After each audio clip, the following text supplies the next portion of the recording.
사랑은 허물을 덮는다. 미움은 다툼을 일으켜도 사랑은 모든 허물을 가리느니라. 데일 카네기의 인간관계론, 자기관리론, 그리고 성공대화론 이 세 가지 핵심은 비난, 비평, 불평을 하지 않으면 인간관계에 있어서 우리가 성공적인 대화를 할 수 있다고 합니다.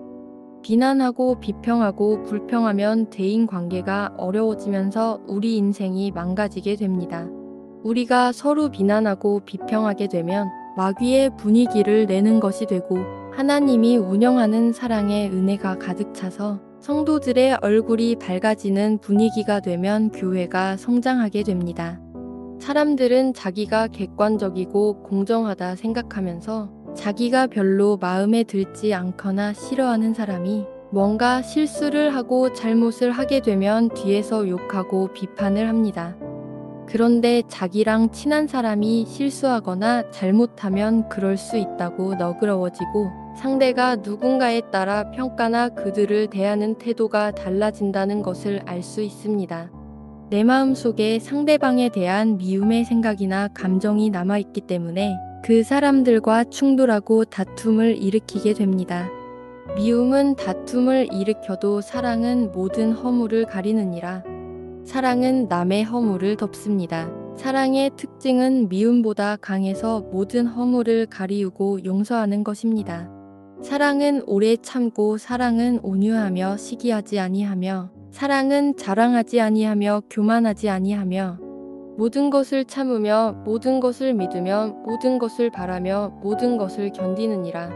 참으며라는 말은 헬라어로 스테고라고 하는데 다른 사람의 실수나 잘못을 드러내지 않고 나발불지 않는다는 것입니다. 즉 덮어준다는 그런 뜻입니다. 헬라어 스테고의 명사형은 지붕이라는 뜻으로 사랑이라는 것은 내가 그의 지붕이 되어주는 것입니다. 나에게 눈이 오고 비가 올 때 지붕이 있다면 우리는 보호를 받아서 피할 수 있게 됩니다.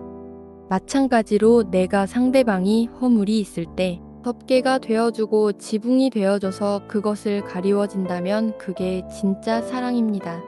사랑은 하나님께서 시작하시고 본을 보이셨습니다. 아담과 하와가 타락했을 때 죄 없는 짐승을 죽여서 피를 흘리고 가죽 옷을 만들어서 하나님은 그 수치를 덮어주셨습니다. 허물의 사함을 받고 자신의 죄가 가려진 자는 복이 있도다.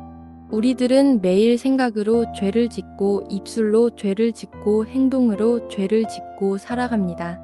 하나님께서 그 모든 죄들을 우리가 주님의 은혜 가운데 들어갈 때 예수 그리스도의 은총과 사랑으로 말미암아 우리들의 모든 죄와 허물을 덮어주셨습니다. 허물을 덮어주는 자는 사랑을 구하는 자요. 그것을 거듭 말하는 자는 친한 벗을 이간하는 자니라. 우리가 죄는 아닌데 허물이라고 생각하는 것들이 있습니다. 예를 들어 노래를 못하는 것이 죄는 아니지만 당사자가 생각할 때 허물이라 생각합니다. 한 교회 가족 찬양대회에서 집사님이 노래를 자꾸 틀려서 성도들이 깔깔거리고 웃었습니다. 그 다음 목사님네 차례가 되어서 부르는데 똑같이 노래를 틀려서 성도들이 깔깔거리고 웃습니다. 그 후에 목사님께서 돌아가시고 유품으로 일기장이 나왔는데 아무개 집사님이 노래를 못해서 부안해할 때 나도 노래를 못했더니 안도의 한숨을 쉬는 모습을 보고 작은 일로 한 영혼을 위로해 줄 수 있어서 행복했다고 적혀 있었습니다. 목사님께서 그 집사님이 무안해 하지 말라고 일부러 틀려주신 것처럼 사랑이란 것은 우리의 허물이나 실수를 덮어주어서 지붕처럼 보호해주고 막아주는 것을 말합니다. 두루다니며 한담하는 자는 남의 비밀을 누설하나니 입술을 벌린 자를 사귀지 말지니라. 내게 와서 남욕을 자주 하는 사람이 있습니다. 그런 사람들은 다른 사람들에게 내 욕을 하며 뒤통수를 칠 수도 있습니다. 그래서 입술을 벌린 자를 사귀지 말라고 합니다. 두루다니며 한담하는 자는 남의 비밀을 누설하나 마음이 신실한 자는 그런 것을 숨기느니라. 마음이 신실하고 믿음에 신실한 자는 남의 허물에 대해서 숨겨주고 이야기를 하지 않습니다. 우리가 우리에게 죄 지은 자를 사하여 준 것 같이 우리 죄를 사하여 주시옵고 우리를 시험 들게 하지 말아달라고 기도를 하지만 우리가 살아가면서 용서할 수 없고 미워하는 마음이 생깁니다. 그런데 우리가 용서하지 않는 마음을 계속 품으면 사단의 시험에 넘어가게 되는 것입니다. 우리가 원수를 미워하게 되면 내가 미움에 사로잡혀서 내 정신이 망가지고 마음의 종기가 골마 터져서 여기저기 몸에 병이 생깁니다. 원수를 용서하는 게 쉽지 않습니다. 미운 사람을 사랑으로 품는 게 쉽지 않습니다. 그러나 그러함에도 하나님께서는 원수를 사랑하라고 하십니다. 내가 자녀에게 말하듯 하노니 보답하는 것으로 너희도 마음을 넓히라. 주께서 내 마음을 넓히시면 내가 주의 계명들의 길로 달려가리이다. 우리는 나이가 들면서 더 관대해지고 마음을 넓혀야 됩니다. 사람의 마음이 속이 좁으면 남의 허물에 대해서 관대하지 못하고 비판하게 되고 우리가 하나님 앞에 죄를 더 짓게 되는 것입니다. 지도자의 허물을 덮어주어야 합니다. 노아는 하나님이 인정하시는 의인이었지만 포도농사를 지은 뒤에 포도주를 마시고 취해서 벌거벗고 자는 실수를 합니다. 그런데 함이 그 모습을 형제들에게 이야기를 하자 셈과 야벳은 뒷걸음질을 치고 아버지 하체를 보지 않고 이불을 덮어줍니다. 다음날 함이 행동을 알고 노아가 저주를 합니다. 이에 이르되 가나안은 저주를 받아 그의 형제의 종들의 종이 되기를 원하노라 하고 우리의 부모가 허물이 있을 때 우리는 부모의 허물에 대해서 덮어주고 부모뿐 아니라 우리가 만나는 사람들의 허물에 대해서도 덮어주어야 합니다.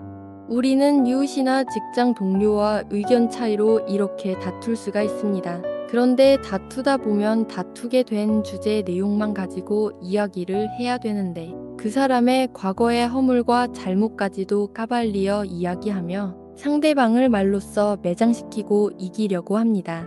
너는 이웃과 다투거든 변론만 하고 남의 은밀한 일은 누설하지 말라.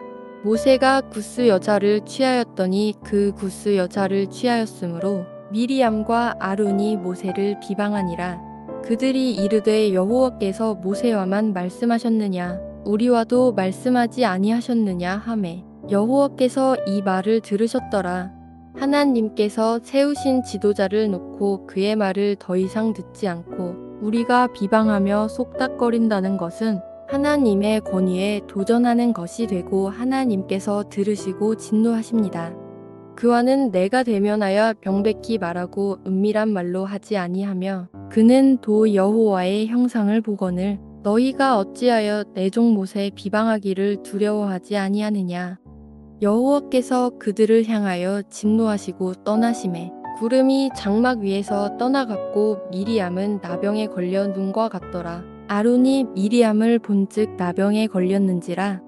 구름이 장막에서 떠나갔다는 말은 하나님의 임재가 떠났다는 뜻입니다. 하나님께서 세우신 자를 비방하는 자는 엄중한 징계를 받습니다.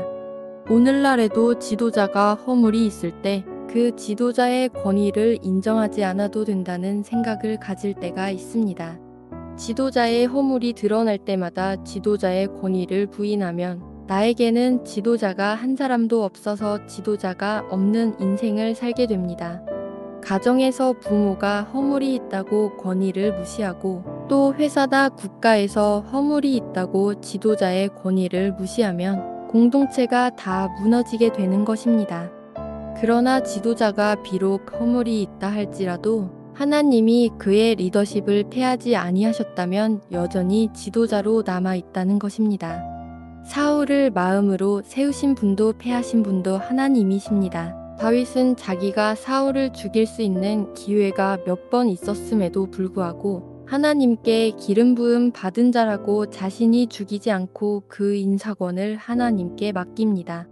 남의 허물을 위해 기도해야 합니다. 그러므로 내가 첫째로 권하노니 모든 사람을 위하여 간구와 기도와 도고와 감사를 하되 여기서 도고는 중보기도를 말합니다. 상대방의 허물과 부족함을 다른 사람 앞에서 말하지 말고 하나님 앞에서 말해야 합니다.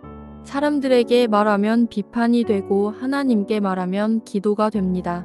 허물이 있고 실수를 하는 사람을 위해 우리가 중보기도할 때 하나님 앞에 변화되어 쓰임받는 사람이 될 것입니다.